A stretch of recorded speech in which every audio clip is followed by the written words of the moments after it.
उधर को आता जाता था। मानिक चंद उस मंदिर में जाकर बैठ गया।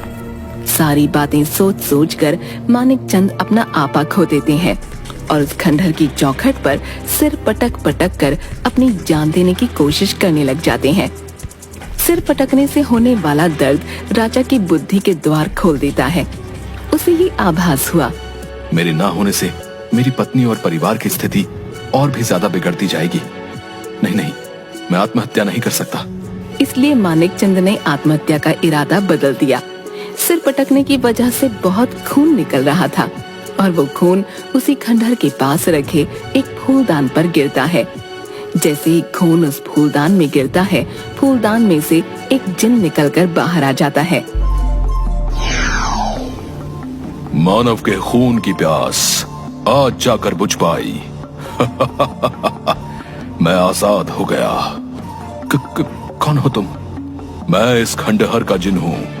इसी फूलदान में रहता हूँ। एक अघोरी ने मुझे 70 साल पहले इस फूलदान में बंद कर दिया था।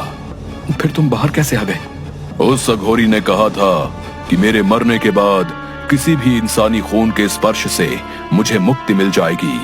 लग रहा है वो अघोरी मर गया। जिन की ये बात सुनते ही मानिक चंद को उस रात की याद आती है जब एक अघोरी ने उससे मदद मांगी थी और उसने मदद करने से मना कर दिया था और उसके अगले ही दिन उस अघोरी की मृत्यु हो गई थी। राजा जिन्न से पूछता है, तो अब क्या इरादा है तुम्हारा?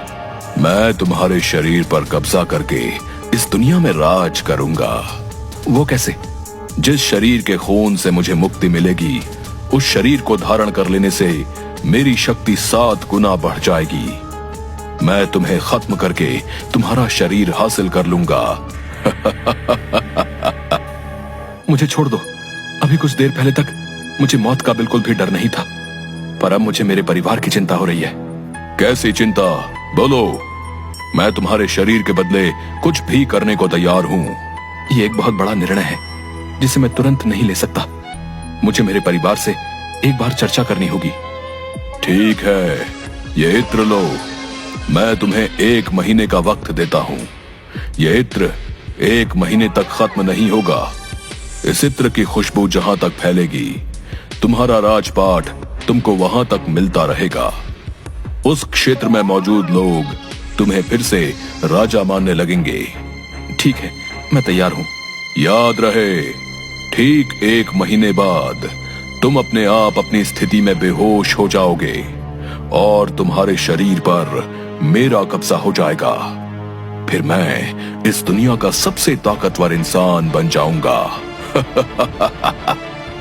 राजा जिन्न का दिया हुआ इत्र लेकर अपने शरीर पर लगाता है और अपने महल की तरफ बढ़ने लगता है।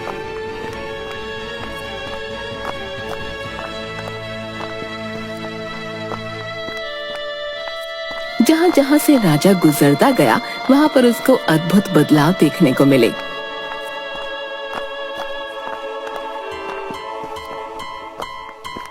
उन महलों में करदाताओं का आना फिर से चालू हो गया। रियासत की दीवारें फिर से चमकने लगीं।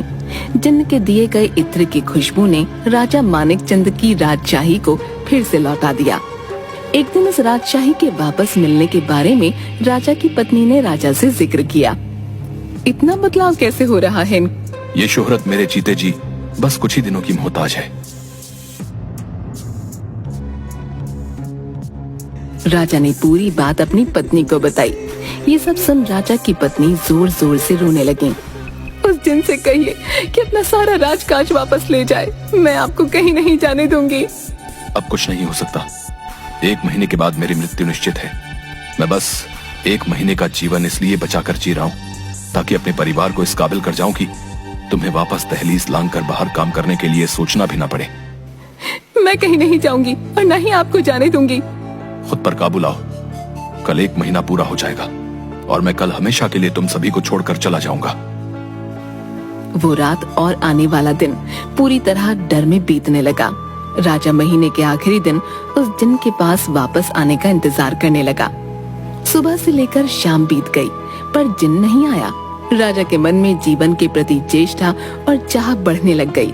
राजा को लगा कि जिन शायद भूल गया कि उसे आज मेरा शरीर लेने वापस आना है।